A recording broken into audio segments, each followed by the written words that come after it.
ബംഗളൂരുവിൽ താമസിക്കുന്ന 23-കാരിയെ പീഡിപ്പിച്ച കേസിൽ രാഹുൽ മാങ്കൂട്ടത്തിലിന് മുൻകൂർ ജാമ്യം.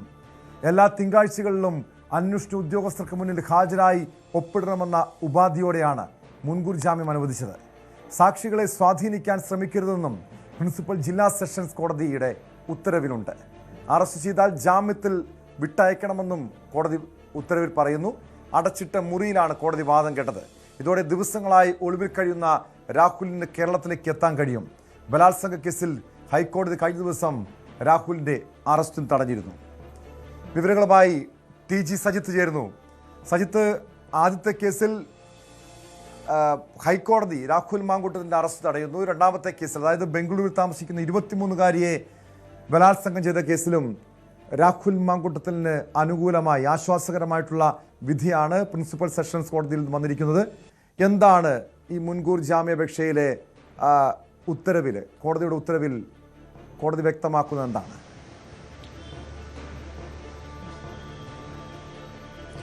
ടോം, ഗുരുതരമായ ആരോപണം തരുന്ന കോൺഗ്രസിന്റെ MLA, പാലക്കാട് MLA രാഹുൽ മാങ്കൂട്ടം ജയിലിലേക്ക് പോവില്ല എന്നതാണ് ഈ രണ്ട് കോടതി ഉത്തരവുകളും രണ്ട് കോടതി തീരുമാനങ്ങളും രാഹുലിന് അനുകൂലമാക്കുന്നത്. ഇന്ന് രണ്ടാമത്തെ കേസാണ് തിരുവനന്തപുരത്തെ പ്രിൻസിപ്പൽ സെഷൻസ് കോടതിയുടെ പരിഗണനയ്ക്ക് വന്നത്. ആ ജാമ്യാപേക്ഷ പരിഗണിച്ചുകൊണ്ട് കോടതി രാഹുലിന് ജാമ്യം അനുവദിക്കുകയാണ്, മുൻകൂർ ജാമ്യം അനുവദിക്കുകയാണ് ചെയ്തത്. മുൻകൂർ ജാമ്യം മാത്രമാണ്, പക്ഷേ കേസിൽ നിന്ന് കേസ് ഇല്ലാതാവുന്നില്ല. കേസിന്റെ തുടർ നടപടികൾ ആയി മുന്നോട്ട് പോവാം. പക്ഷേ പോലീസിന് മുന്നിലെത്തിയാലും അത് അറസ്റ്റിലേക്ക് പോവില്ല എന്നതാണ്. അറസ്റ്റ് എന്നത് ഒരു സാങ്കേതിക നടപടിക്രമം മാത്രമാണ്, ജയിലിലേക്ക് പോവേണ്ടി വരില്ല എന്നത് മാത്രമാണ് സംഭവിക്കുന്ന കാര്യം. അതായത് രാഹുലിന് തീർച്ചയായും ആശ്വാസം നൽകുന്ന ഒരു കാര്യം കൂടിയാണ്. ഗുരുതരം ആരോപണമാണെങ്കിലും എന്തുകൊണ്ട് ഈ കേസിൽ ജാമ്യം കിട്ടി എന്ന വാദമാണ്. പ്രോസിക്യൂഷൻ മുൻകൂർ ജാമ്യ ഹർജിയെ എതിർത്തിരുന്നു. പക്ഷേ ഈ കേസിന് കേസ് കോടതിയിലെത്താൻ കാലതാമസം എത്തി എന്നത് തന്നെയാണ് പ്രധാന കാരണമായി കാണുന്നത്. ഒരുപക്ഷെ കോടതി ഈ തീരുമാനത്തിലേക്ക് എത്തിയതും അതുകൊണ്ട് കൂടിയാവാം. അത്തരമെന്തെങ്കിലും പരാമർശം കോടതിയുടെ ഭാഗത്തു നിന്നുണ്ടായോ എന്ന കാര്യത്തിൽ വ്യക്തത ഉണ്ടായിട്ടില്ല. ആദ്യ കേസിനേക്കാൾ കൂടുതൽ വലിയ വകുപ്പുകളും കൂടുതൽ ഗുരുതരമായ ആരോപണങ്ങളുമാണ് രണ്ടാമത്തെ കേസിൽ ഉണ്ടായിരിക്കുന്നത്. പക്ഷേ കോടതിക്ക് മുന്നിലെത്തിയപ്പോൾ ആദ്യ കേസിനേക്കാൾ കൂടുതൽ കാലതാമസം ഉണ്ടായി. 2023-ൽ, അതായത് ഏകദേശം 1.5 വർഷത്തോളം കാലതാമസം ഉണ്ടായാണ് ഈ കേസ് കോടതിക്ക് മുന്നിലേക്ക് എത്തുന്നത്. അതുകൊണ്ടുകൂടി ആ കാലതാമസം മുൻകൂർ ജാമ്യാപേക്ഷ പരിഗണിക്കുന്നതിന് അനുകൂലമായ തീരുമാനമെടുക്കുന്നതിന് ഘടകമായിട്ടുണ്ട് എന്ന് വേണം നമുക്ക് കരുതാൻ. എന്തായാലും എല്ലാ തിങ്കളാഴ്ചകളും അന്വേഷണ സംഘത്തിന് മുന്നിൽ ഹാജരാവുക എന്നതാണ് രാഹുലിന് മുന്നിലുള്ള വെല്ലുവിളി. അതാണ് ഇപ്പോൾ നിബന്ധനയായി മുന്നോട്ട് വച്ചിരിക്കുന്നത്. ഒപ്പം തന്നെ ഈ പെൺകുട്ടിയെ സംബന്ധിച്ച് അവരെ സ്വാധീനിക്കുന്ന തരത്തിലുള്ള ഒരു പോസ്റ്റുകളും ഒരു പ്രസ്താവന മാധ്യമങ്ങൾക്കടക്കം സമൂഹ മാധ്യമങ്ങളിലടക്കം പങ്കുവയ്ക്കരുത് എന്ന കർശനമായ നിബന്ധനകൾ കൂടി കോടതി മുന്നോട്ട് വെച്ചിട്ടുണ്ട്. ഒപ്പം തന്നെ മറ്റ് സാക്ഷികളെയോ അല്ലെങ്കിൽ അന്വേഷണത്തെ സ്വാധീനിക്കുന്ന മറ്റു ഒരു ഇടപാട് നടത്തരുത്, അന്വേഷണ സംഘവുമായി പൂർണ്ണ സഹകരിക്കണം എന്നതൊക്കെയാണ് കോടതി നിബന്ധനകളായി മുന്നോട്ട് വെച്ചിരിക്കുന്നത്. അങ്ങനെയെങ്കിൽ വരുന്ന തിങ്കളാഴ്ച അന്വേഷണ സംഘം മുമ്പാകെ രാഹുലിന് ഹാജരാവേണ്ടി വരും. ഇതോടുകൂടി രാഹുൽ ഇന്നത്തെ ദിവസത്തോടുകൂടി ഒളിവ് ജീവിതം അവസാനിപ്പിക്കുമോ എന്ന പ്രധാനപ്പെട്ട ചോദ്യം കൂടി ഉയരുന്നുണ്ട്. രണ്ടാഴ്ചയിലധികം നീണ്ട ഒളിവ് ജീവിതത്തിന് പരിസമാപ്തിയാകുന്നു എന്നല്ലേ സജിത്ത് മനസ്സിലാക്കേണ്ടത്? വരുന്ന തിങ്കളാഴ്ച രാഹുൽ മാങ്കൂട്ടത്തിൽ അന്വേഷണ ഉദ്യോഗസ്ഥർക്ക് മുൻപാകെ ഹാജരാകണമെന്ന നിർദ്ദേശമുണ്ട്. സ്വാഭാവികമായും ഉയരുന്ന മറ്റൊരു പ്രധാനപ്പെട്ട ചോദ്യം ഇതായിരിക്കും: കഴിഞ്ഞ ഇത്രയും ദിവസങ്ങളായി രാഹുൽ മാങ്കൂട്ടത്തിൽ എവിടെയായിരുന്നു? കർണാടകയിലാണ് ഒളിവിൽ കഴിയുന്നതെന്ന് പോലീസിന് വ്യക്തമായ വിവരങ്ങളുണ്ട്. അവിടുത്തെ പോലീസുകാർ, അതായത് കർണാടകയിലെ പോലീസ് ഉദ്യോഗസ്ഥർ അന്വേഷണത്തോട് സഹകരിച്ചിരുന്നില്ല. കോൺഗ്രസിൻ്റെ, പ്രത്യേകിച്ചും കോൺഗ്രസ് ഭരിക്കുന്ന സംസ്ഥാനമായതുകൊണ്ട് തന്നെ കോൺഗ്രസ് നേതാക്കളുടെ അറിവോടുകൂടിയാണ്, ഒത്താശയോടുകൂടിയാണ് രാഹുൽ മാങ്കൂട്ടത്തിൽ ഒളിവിൽ കഴിയുന്നെന്ന വിമർശനം, ആരോപണങ്ങൾ ഭരണപക്ഷം CPM ഉൾപ്പെടെ ഉന്നയിക്കുന്നുണ്ട്. സ്വാഭാവികമായും രാഹുൽ മാങ്കൂട്ടത്തിൽ തിങ്കളാഴ്ച അന്വേഷണ ഉദ്യോഗസ്ഥർക്ക് മുൻപാകെ ഹാജരാകുമ്പോൾ പ്രധാനമായും ഉയരുന്ന ചോദ്യം ഒന്നതായിരിക്കും: രാഹുൽ മാങ്കൂട്ടത്തിലിനെ ഒളിവിൽ കഴിയാൻ സഹായിച്ചതാരാണെന്ന്. സ്വാഭാവികമായും അതിന് മറുപടി പറയേണ്ട ഒരു ഉത്തരവാദിത്വം കോൺഗ്രസിന് കൂടി ഉണ്ടാകില്ലേ സജിത്ത്?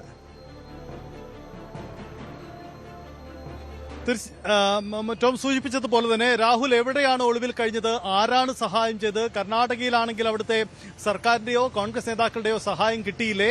അതല്ലെങ്കിൽ കേരളത്തിലാണെങ്കിൽ കേരളത്തിൽ ആരുടെ സഹായത്തിലാണ് ഒളിവിൽ കഴിഞ്ഞത് എന്ന വലിയ ചോദ്യങ്ങളുണ്ട്. ഈ ചോദ്യത്തിന് ഉത്തരം തീർച്ചയായും രാഹുൽ തന്നെ നൽകേണ്ടതാണ്. അന്വേഷണ സംഘത്തിന് മുന്നിൽ വരുമ്പോൾ ആ ചോദ്യം ഉയരുമോ എന്നതും പ്രസക്തമായ ഒരു കാര്യമാണ്. നമുക്ക് ആദ്യം അറിയാനുള്ളത് രാഹുലിന് വരുന്ന തിങ്കളാഴ്ചയാണ് അന്വേഷണ സംഘത്തിന് മുന്നിൽ എത്തേണ്ടത് കോടതിയുടെ നിബന്ധന പ്രകാരം. അതിനു മുമ്പായി രാഹുൽ ഒളിവ് ജീവിതം അവസാനിപ്പിക്കുമോ, അതല്ല തിങ്കളാഴ്ച നേരിട്ട് അന്വേഷണ സംഘത്തിന് മുന്നിലേക്കാണോ എത്താൻ പോകുന്നത് എന്ന പ്രധാനപ്പെട്ട കാര്യമാണ്. ഒരുപക്ഷെ സാങ്കേതികമായി ഇനി രാഹുലിനെ അറസ്റ്റ് ചെയ്യാൻ കഴിയില്ല കോടതി നിർദ്ദേശപ്രകാരം. അങ്ങനെയെങ്കിൽ രാഹുലിനെ സ്വാഭാവികമായും ഫ്രീ ആയി നടക്കാം. പുറത്തേക്ക് വന്നാലും അദ്ദേഹത്തിന്റെ മണ്ഡലത്തിൽ വേണമെങ്കിൽ സജീവമാകാം. അതിനൊന്നും മറ്റ് തടസ്സങ്ങളൊന്നുമില്ല. നാളെ വേണമെങ്കിൽ വോട്ട് ചെയ്യാനും രാഹുലിന് എത്താവുന്നതാണ്. അങ്ങനെയെങ്കിൽ നാളെ പാലക്കാട് അദ്ദേഹം വോട്ട് ചെയ്യാൻ എത്തുമോ എന്ന പ്രസക്തമായ ഒരു ചോദ്യം കൂടിയുണ്ട്. ഇതിന് വ്യക്തത വരുത്തേണ്ടത് രാഹുൽ തന്നെയാണ്, രാഹുലുമായി ബന്ധപ്പെട്ട് നിൽക്കുന്നവർ തന്നെയാണ്. അതിനവർ തയ്യാറാകുമോ?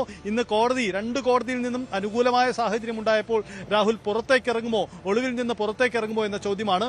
വേണമെങ്കിൽ തിങ്കളാഴ്ചയ്ക്ക് ഇറങ്ങാം, അതല്ലെങ്കിൽ ഈ വരുന്ന ദിവസങ്ങളിലും രാഹുലിന് പുറത്തേക്ക് വരാം. സ്വാഭാവികമായും ഈ ചോദ്യങ്ങൾ ഉണ്ടാവും. അദ്ദേഹത്തിന് അതിന് മറുപടി പറയേണ്ടി വരും. അതിനൊക്കെ രാഹുൽ തയ്യാറാകുമോ എന്നതും പ്രധാനപ്പെട്ട കാര്യമാണ്. എന്തായാലും തിങ്കളാഴ്ച അന്വേഷണ സംഘത്തിന് മുന്നിലെത്തുമ്പോൾ വേണമെങ്കിൽ അവർക്ക് ഒരു ദിവസം പൂർണ്ണമായി എത്ര സമയം വേണമെങ്കിലും ചോദ്യം ചെയ്യാനുള്ള അവസരമുണ്ട്.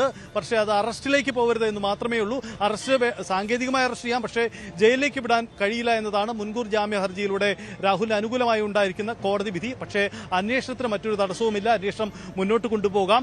ഒരു ദിവസത്തെ ചോദ്യം ചെയ്യൽ മതിയാവുന്നില്ലെങ്കിൽ മറ്റൊരു ദിവസം വീണ്ടും വരാൻ ആവശ്യപ്പെടാം. അങ്ങനെ തുടർച്ചയായി ചോദ്യം ചെയ്യുന്നതിന് മറ്റൊരു തടസ്സവുമില്ല എന്നതാണ് സാഹചര്യം.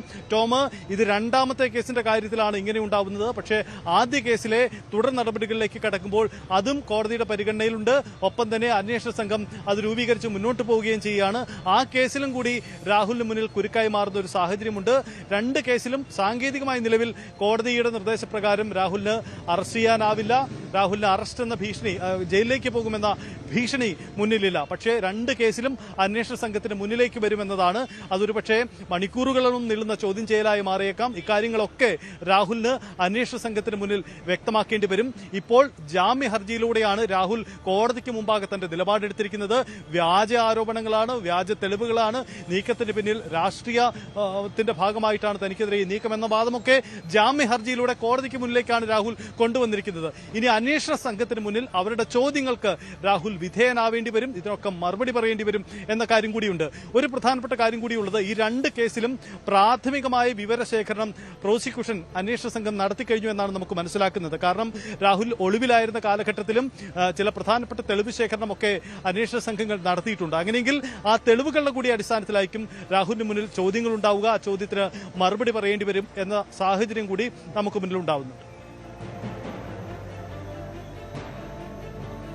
തീർച്ചയായും ഈ രണ്ട് കേസുകളും ഏറെ ഗുരുതര സ്വഭാവമുള്ള കേസാണ്. സജിത്ത്, ഇവിടെ നമുക്കറിയാം ആദ്യത്തെ കേസിൽ ബലാത്സംഗം മാത്രമല്ല, നിർബന്ധിച്ച് ഗർഭചിത്രം നടത്തിയെന്ന ഗുരുതരമായിട്ടുള്ള വെളിപ്പെടുത്തലായിരുന്നു, മൊഴിയാണ് ആ പെൺകുട്ടി നൽകിയതെങ്കിൽ രണ്ടാമത്തെ കേസിൽ രാഹുൽ മാങ്കൂട്ടത്തിൻ്റെ ലൈംഗിക വൈകൃതം തുറന്നു കാട്ടുന്നതാണ്. കാരണം അങ്ങേയറ്റം ക്രൂരമായി ഞാൻ നിന്നെ ബലാത്സംഗം ചെയ്യുകയാണ്, റേപ്പ് ചെയ്യുമെന്ന് പറഞ്ഞുകൊണ്ട് ലൈംഗികമായി ചൂഷണം ചെയ്തു, വിവാഹ വാഗ്ദാനം നൽകി പീഡിപ്പിച്ചു, ശരീരമാസകലം മുറിവേൽപ്പിച്ചു. അങ്ങനെ ഏറെ ഞെട്ടിപ്പിക്കുന്ന വെളിപ്പെടുത്തലായിരുന്നു ബംഗളൂരുവിൽ താമസിക്കുന്ന 23-കാരിയുടെ മൊഴിയിലുള്ളത്. പക്ഷേ ഇത് കുറച്ച് നാളുകൾക്ക് മുൻപ് നടന്ന സംഭവമാണ്.